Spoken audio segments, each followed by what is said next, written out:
Welcome back again. Today we'll be looking at social activism through sports. I wouldn't waste much of your time. We'll be talking with Umair Asif from Pakistan. He's well versed with social activism through sports, and he'll be taking us through the details, the challenges, the successes of this field. I hope you would enjoy it. Thank you, and let's go. Okay, then thank you so much for making some time to have this discussion.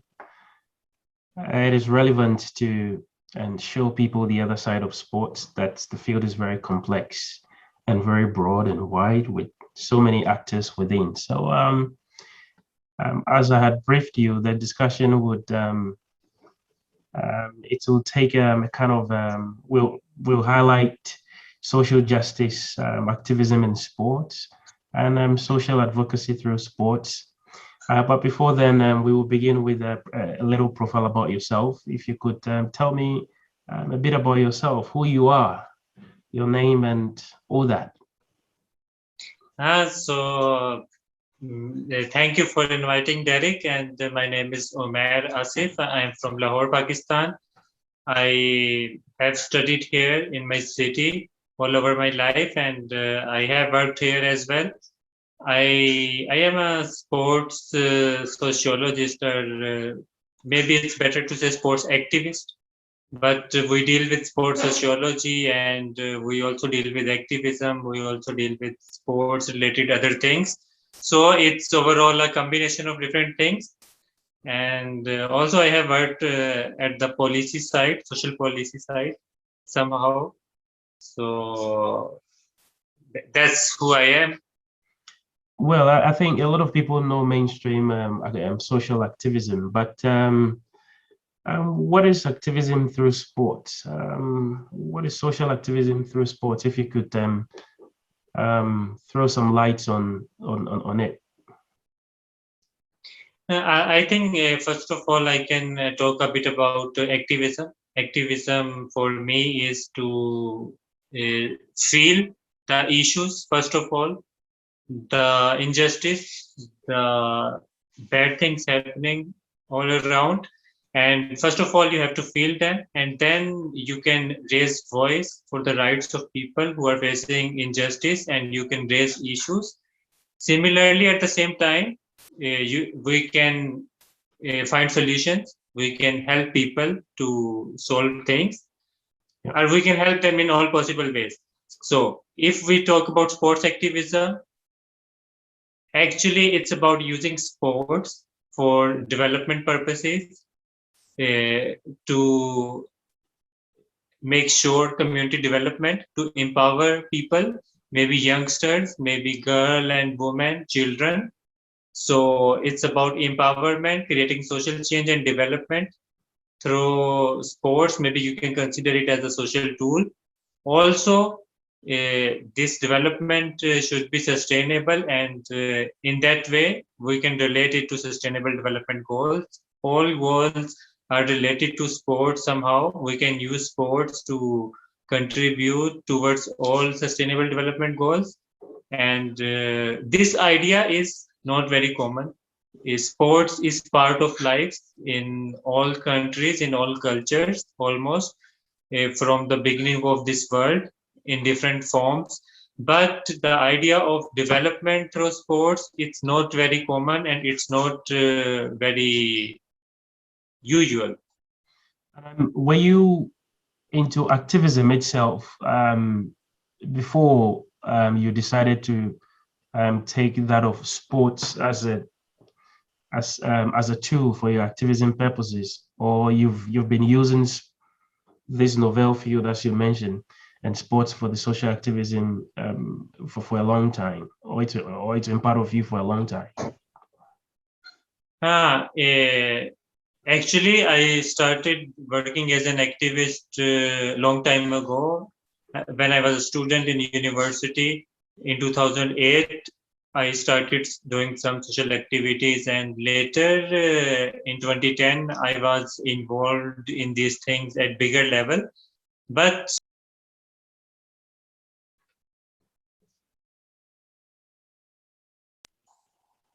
sports were part of our different campaigns through different networks, but it wasn't a systematic tool to use in activism.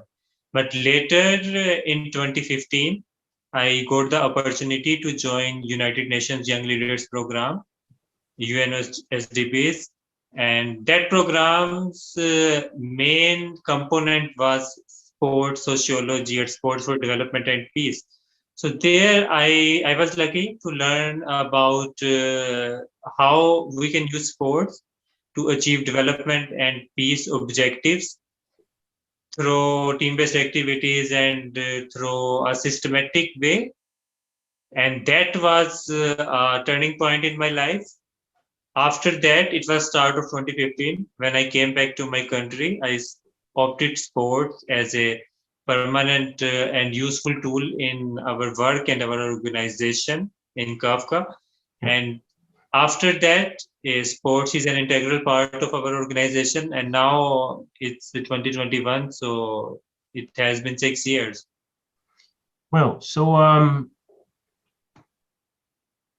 as somebody who studies sport management, and you could go into various fields of sport, why did you choose activism through sports? What was your motivation? Why did you choose this one? My motivation behind sports for development was my background and my work. When I started using the sports as a development tool, I have felt how it has been working around the world as a tool and how it has helped us in our work, especially at community level. And the idea of sports is very appealing when it becomes a social tool. So my background, my work and experience has motivated me always, and that has led me to start doing research in the same field. And it was kind of very interesting and helpful experience for me, as when you are working in the same field and you're exploring the same field, it's very different experience, because normally people are doing research sometimes, or they are working practically. People are not doing both things at the same time. Okay, now let's go into the specifics. Social activism through sports. It is not very novel, although it's quite different in the context of activism, because we've seen the likes of Muhammad Ali in those times, and then quite recently Kaepernick, who plays the football, and a couple of others. They have dealt with different issues with regard to so far as activism is concerned. You can talk about Kaepernick's case, who is dealing with racial injustice in America. In your case, what do you focus on? What's your specific focus when you talk about using sports to address social issues? So the main idea of my organization is always to empower young people, and we also work with children, women, girls. So the idea of empowerment and their capacity building, that's our main idea. But when we go forward, we overall contribute to peace building and peace promotion. One of the biggest challenges we have been facing is violent extremism. So we also started targeting it through sports. Violent extremism prevention has been one of our main agenda. But if I talk about positive factors, we contribute to positive factors through sports, and same factors are contributing to different things at the same time. Maybe we are also contributing to gender equality and tolerance, social and moral values. So these things have a lot to do with some other issues as well, education. Okay, so But is it fair to then say that the violent extremism is actually at the forefront of the things you deal with? Yeah, you can say peace building Yeah, or peace promotion. yeah. I'm saying this because I have found from information, not necessarily, not just any information, but about cases of violent extremism in various parts of I think 4 or 5 provinces of Pakistan. So I'm kind of like trying to see how relevant is sports to contributing to the mitigation or eradication of the violent extremism. How have you been able to do this in your province or the local communities that you work? So you know, Derek, that we basically teach positive values to counter negative factors of violent extremism through team-based sports activities or systematic sports activities.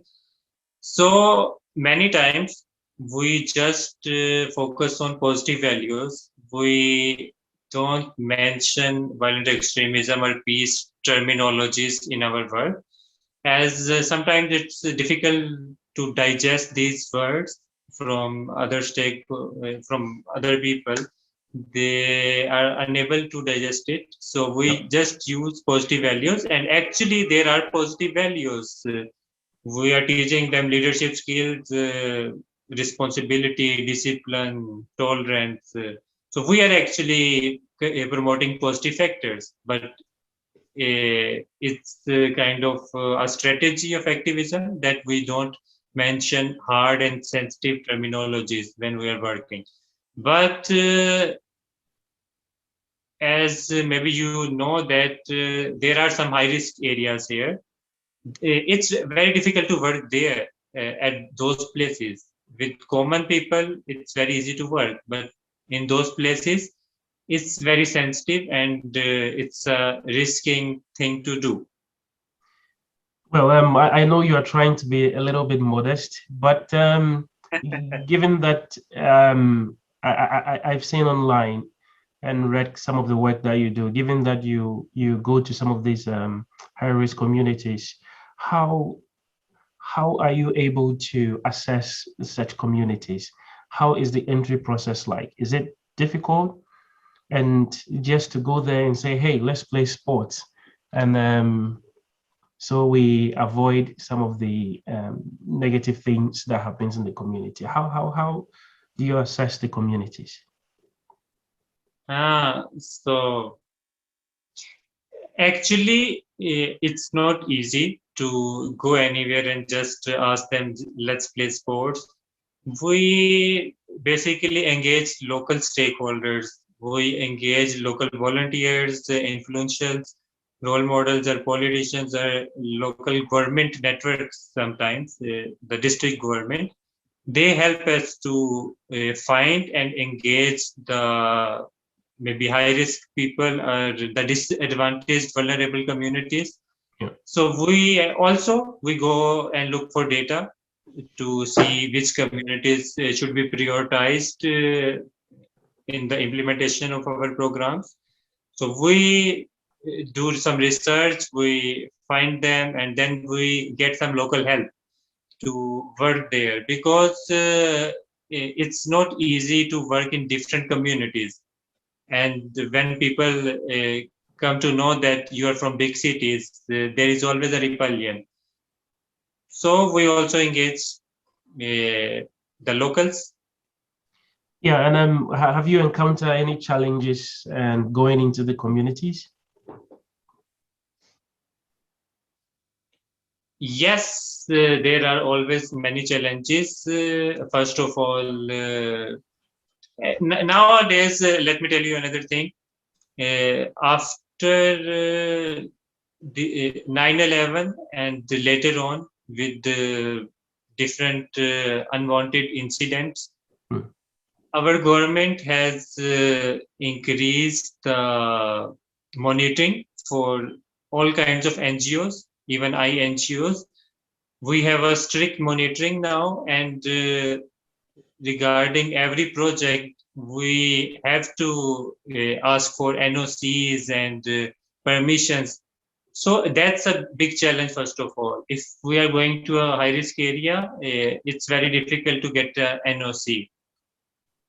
And once you get an NOC, I'm you not have, cutting you by NOC. What is an NOC for viewers it's who like do not? Yeah. no objection certificate. No objection certificate or kind of permission, you can say. Yeah. So even when you get it, there are other things to do, like you have to think about cultural sensitivity, religious sensitivity. Yeah. You cannot go against those values and work there. You have to consider those things. You have to show them that you respect their culture and their values. Then you get the opportunity to mix with those people and you can start your work. Yeah, and do you also get stiff opposition from the communities itself, members of the communities? Sorry, can you please repeat? Yeah, do you get stiff opposition, or let's say, do you get opposition from the communities itself? And kindly feel free to kind of like try to compare that of sports and then the mainstream activism entry processes in explaining this. I think that's the positive side of sports, because when we talk about activism, we always face a rebellion from communities. Because Pakistan is a diverse place, you have heard about different provinces, but every province has different languages, different culture, different values. So we always face a rebellion. For example, we were working on a education reforms campaign, and in some backward areas, people are even not willing to educate their children. So you can just imagine, when we go there and talk about education, they are not willing to listen and they retaliate. But we have to convince them. We have to use different tactics and strategies. Sports has a positive benefit here, because if I may invite someone for a conference, for a dialogue, and for some arts activities, maybe they will say no. But if I invite them for sports, majority times I will hear a yes. Like, people are always willing to participate in sports activities and in cultural games, because people just feel it good. They enjoy those activities. So when we talk about sports, we get better response from people. Yeah, so the impression here I'm getting is the focus here is not necessarily the sport, but the sport kind of like conveys the message for you or provides the entry point for you to engage in your main objectives or goals of um, getting people into value-based programs. Is that what it means? Yes, exactly. When people play sports, they forget many times the differences, and that's the main agenda. When they are not thinking about differences, we find many common values and the positive values. And how would it been without sports, in your own opinion? No, when we were not using sports, it was difficult. But if you are doing something, you have to find a way to do it. So we were used to find different ways. We were used to engage locals, the influential people at local communities. They were used to help us, and yeah, we were going with a good message, educating people, promoting peace values, talking about human rights and gender equality. Wise people always come with a sport, because they think we are talking about good things, positive values. So that's how we were used to deal with it, but it was difficult. Okay, so are there any more challenges maybe you would want to share and going into the communities? There were many challenges every time. First of all, when people see that people are coming from other big cities, and if we don't use local clothing base, they think we are from some foreign countries or from big organizations. And the economic difference, it's always a very serious issue. So people in the low earning communities, they think we are not in a relation with these people, and they are our enemies. Somehow they think that. It's the same thing if donors are coming here and they're going to communities, INGOs, people think they are here for some exploitation or manipulation. They're doing something bad. So same thing was considered about us sometimes. But again, I would say here it's about strategy. If you're going to a local community, you should look like them. You shouldn't look like some metropolitan guy. So we are like them, behave like them, use their local language, and it will change many things for you. So it was a challenge. Also, religious issues are always there, and gender sensitivity, cultural sensitivity. So we have to be careful. We cannot talk about anything which is not aligned with their ideas and values. We cannot ask them to listen our message, our uh, things if we don't respect them, and they have to feel that we are here with some respectful values. Yeah. So that's the idea. These were the main challenges. Yeah, and well, they said sports has a global language, but when you talk about sports and in social activism, what kind of sports do you use? Is it cricket being very popular in Pakistan, or otherwise, or you use as many sports as possible? You can throw more light on that. We have used simple physical activities. We have used cricket, football, kabaddi, volleyball, badminton. But personally, I feel football is always a better option because it's more about inclusion. People have more opportunity to participate at their full, and a captain, a team leader can include all people at once in a game like soccer.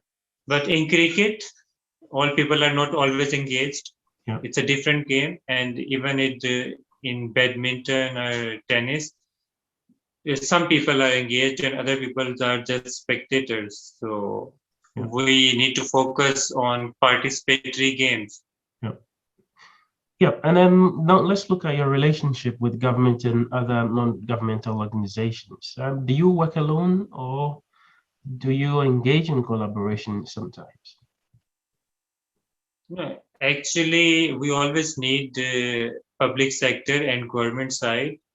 What we do, we come up with issues and we highlight them inside parliament many times with the help of our politicians, parliamentarians.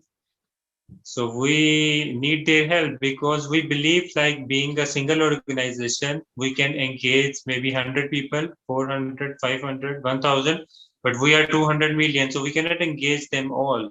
Even civil society, private organizations, they cannot engage a big number. So we do political advocacy or lobbying. We convince politicians to take the lead if they have the capacity and resources to engage all population. We don't. So we got good success in this process. We also collaborate with media to highlight issues through different forms of media. Well, that's interesting to always engage politicians. However, you had mentioned earlier that government is a little bit careful with NGOs, especially given that some of them have played a role in this eruption of the violent acts. So how do government see such an approach to collaborate? Good question, Derek. Actually, some of the NGOs, especially INGOs, they were found engaged in different kinds of negative activities earlier in last decade. That's another reason to face more monitoring methods by the state organization. But I think we have different kinds of state departments. We face resistance from the security agencies. We face resistance from departments like home department and relevant ministries. But it's not same from all organizations and all politicians. We have multiple departments, and we have many politicians, like hundreds of politicians in maybe you know we have four provincial parliaments and one national parliament. So we have too many politicians, and they also work in their communities for welfare, and they're always interested to do that. They are also interested in legislation to take things to parliament, and they are the people which are interested, and we always collaborate with them. So there are different categories or groups in public sector. Yep. And how about local government structures and in the communities? How easy to assess them? Local government people are more easy to access, and it's always easy to get them because we also have two kinds of local setup. One is the local government, the political side, and one the administrative side. So local politicians are much easier to contact, but at the same time, local government officials are also very helpful. If you are coming with good idea, you have good plans, they are usually help you. Very rarely you will see some negative response from local, from the education department or from the sports department. Yeah, so clearly violent extremism, it's unaccepted. Any kind of violent act is not accepted. And given the security concerns, as well as religious sensitivities, when you talk about even women playing sports is contested. Have there been a case where your activities have been halted? Especially from the security and the religious point of view, where you've been halted in executing your programs in the communities? So if we talk about radicalization and VE component, the majority of involvement was from the guys' side.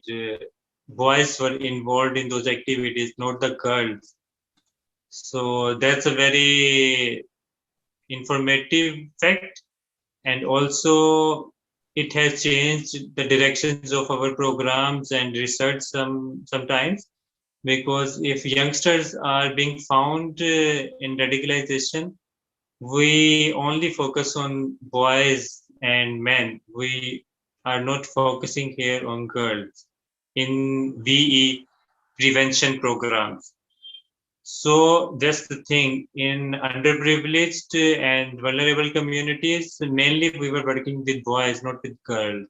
But here in the cities, we were working with girls. And also in the cities, we have backward areas. But yeah, there is always a threat from some negative people. They may interrupt your activities, but then we have to find safe spaces. We also bring the concept of safe spaces in sports campaigns. So we organize these activities in schools or in universities or in a community space which is safe. So we cannot risk young people's life and safety. So that's a concern, but we have to make sure they're safe.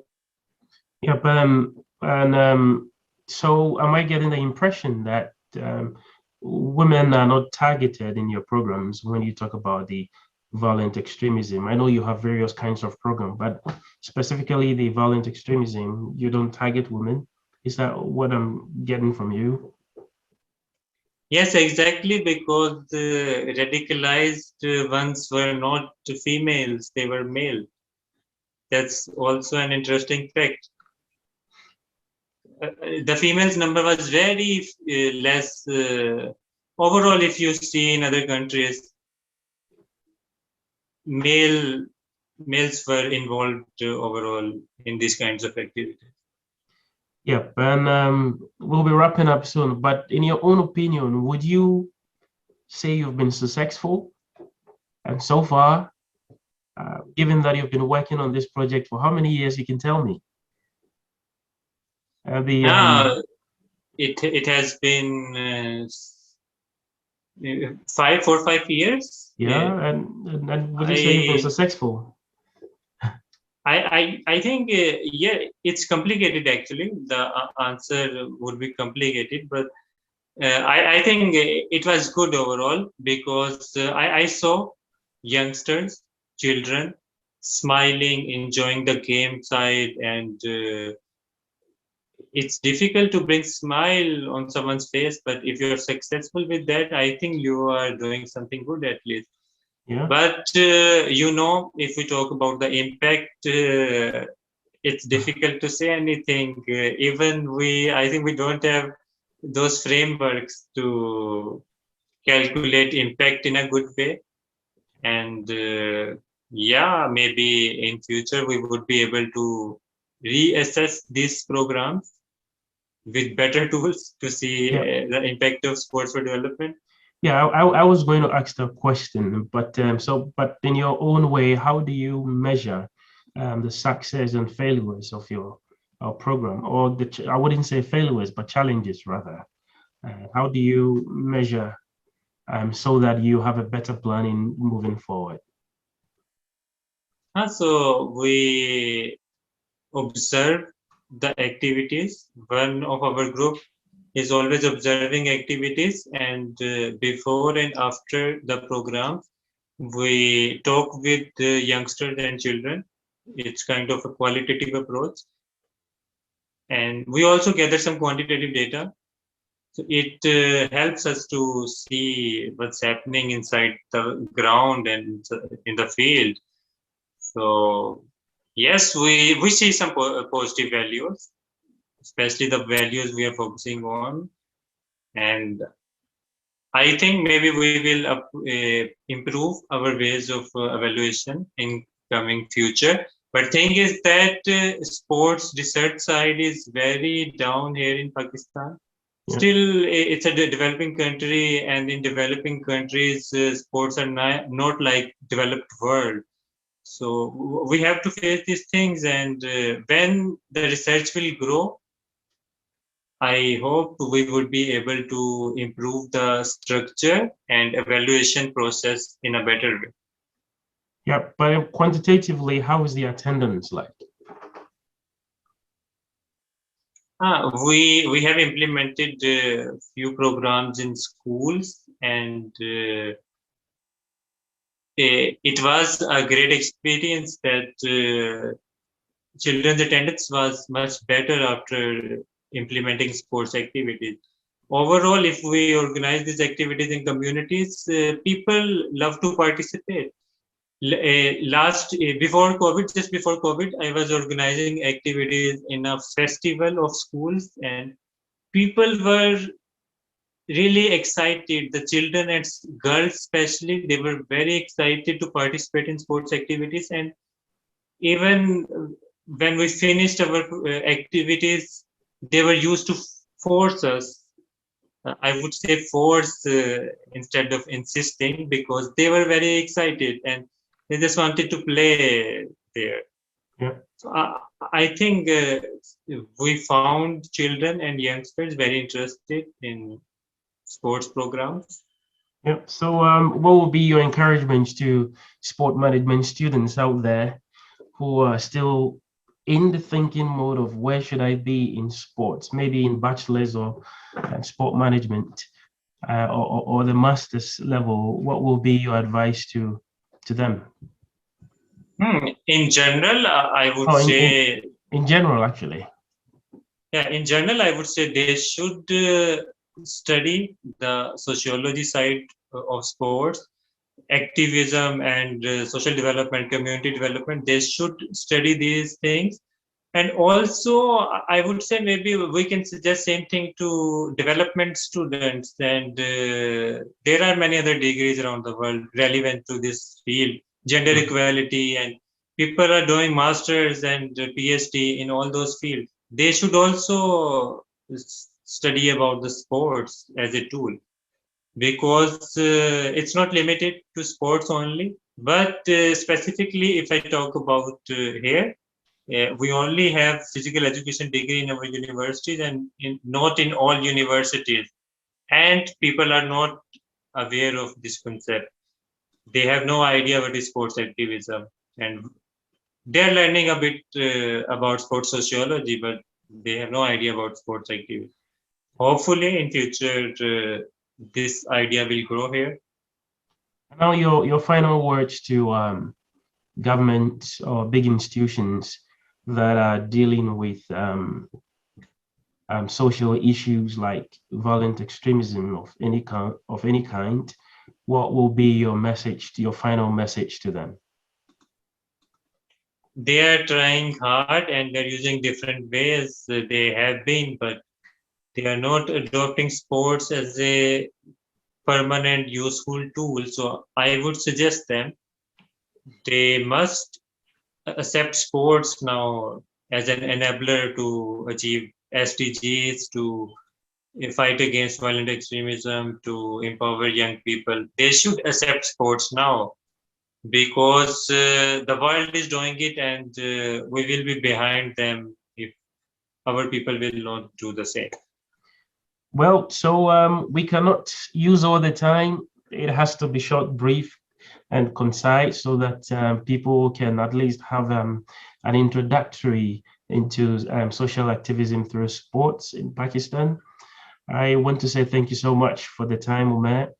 You open a new vessel, which is very relevant in the field of sports. Many times, a lot of people ask, what do we do in sports? And these are some of the things, and that is very relevant, not only for sports' sake, but also as a means to achieve other outcomes. So on that note, I want to thank you so much for your time, and I look forward for more discussions on details of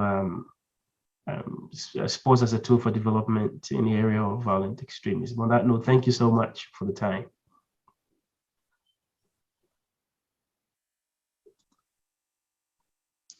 Thank you, Derek. Thank you for inviting me today. Yeah, you're welcome. Say.